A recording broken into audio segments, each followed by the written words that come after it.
i shohim të rinjt që ka një lloj trendi duke mos u martuar ose duke qëndruar i vetëm. Faktoja trajtoja pak çështjen e kësaj përgjithësie se si duhet funksionojnë në besimin dhe në fenë tonë ose tek muslimani. Do të kuptojmë se ka një ajet kuranor ku Zoti xhelel xhelalu thotë wa min ayatihi an khalaqa lakum min anfusikum azwajan litaskunu ilayha. Thotë Zoti xhelel xhelalu dhe nga ajetet e Zotit, pra nga argumentet e tij ose nga madhëria dhe madhështia e tij xhelel xhelaluhu. Është ju krijoi juve thotë nga ju, pra nga mashkulli krijoi bashortet dhe thot litaskunu ilayha, që të qetësoheni pranë njëri tjetrit. Dhe vendosi midis këtij çifti ose këtyre dy njerëzve, thot vendosi dashurinë dhe mëshirën. Inna fi dhalika la ayatin liqaumin yatafakkarun. E mbyll Zoti këtë ajet duke thënë me të vërtetë, këto janë argumente për ata njerëz të cilët meditojnë, kuptojnë, reflektojnë. Allahu xhelel xhelaluhu na tregon neve qartë se nga argumentet e Zotit xhelel xhelaluhu është se e ka bërë njeriu çift. Nuk mund të qëndrojë njeriu i vetmuar, nuk mund të rrijë njeriu i vetëm. Nuk është pjesë e besimit.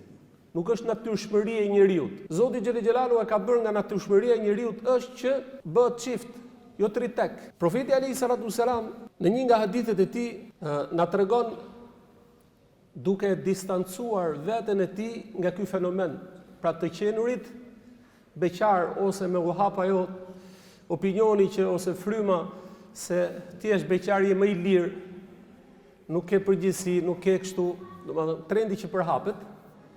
Profeti alayhi salatu wasalam është distancuar nga ky fenomen dhe na tregon thot ai nuk është prej meje, dhe as ata nuk janë prej nesh. Ka një hadith ku erdhën disa persona tek profeti alayhi salatu wasalam dhe i treguan të dëgjuan Aishën, bashortën e profetit, se nuk e gjetën profetin alayhi salatu wasalam dhe e pyetën. Dhe një nga pyetjet dhe nga përgjigjet ato i dhanë, sepse e pyetën ore si falet i dërgumi Allahu, si agjeron, si është marrëdhënia e tij me familjen, dhe njëri prej tyre tha unë nuk martohem kurrë, sepse e pa martesa është pengesë në adhurim. Martesa nuk të lën ty të falesh, nuk të lën ty të agjerosh, nuk të lën ty që të jesh i lirshëm në adhurime. Kjo si fenomen, si logjik, sipas ti, ne themi sipas ti dervishit. Sipas ti është logjike që po martesa ka diçka, ka disa gjëra që ty të ngarkon dhe e justifikoi veten e tij, tha unë nuk martohem kurrë, po pse? Sepse martesa më pengon që unë të jem adhurues i mirë i Zotit. Kur e dëgjoi profeti alayhi salatu wasalam këtë fjalë, vajti dhe majti një ligjërim në xhami, sepse vajti ke shtëpia i tha bashorti Aisha, tha i dërguami i Allahut, kështu folën. I grup njerëzish, po ku janë në xhami dhe vajti profeti në xhami. Nuk kishte vënë re që i dërguami i Allahut jo ditë premte, nuk ishte ditë premte, të hypte në hutbë. U habitën sahabët, hypin në hutbë dhe majti më njëherë fjalin. Tha unë jam më i devotshëm se ju, jam më i ditur se ju, e njoh Zotin më mirë se ju. Edhe tha, unë jam pra tyre që adhuroj Zotin natën, falem natën dhe fle. Agjeroj edhe e çel, thot edhe martohem. Kush thot nuk i përmbat kësaj rruge ose këtij syneti, nuk është prej meje. Pra profeti alayhi salatu wasalam na tregoi që ajo fryma ose opinioni që shiko duhet me qenë sa më beqar ose beqaria ty të lehtëson.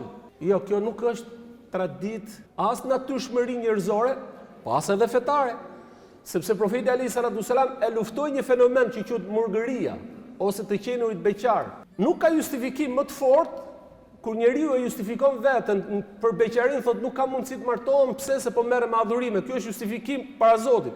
Dhe kjo gjë nuk lejohet. Profeti alayhi salatu wasalam e ndaloi, duke na treguar se murgëria nuk është pjesë e natyrshmërisë njerëzore.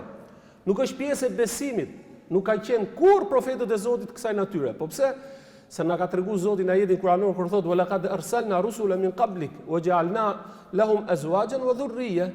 Thot Allahu xhelel xhelalu i thot profetit alayhi salatu wasalam, ne kemi dërguar para teje Muhammed profet, të cilët ata kanë pas bashorte dhe pasardhës. Pra që do thot nëse dikush do ta shpiki murgërin, beqarin në emër të fesë, jo nuk është e vërtetë. Profetët e Zotit, sepse Zoti kështu e ka bërë. Na ka treguar Allahu se pjesë e argumentit dhe madhërisë dhe madhështisë se Zoti xhelel xhelalu është se krijoi nga burri krijoi femrën, që ata të gjenë qetësi, dashuri dhe mëshirë me njëri tjetrin.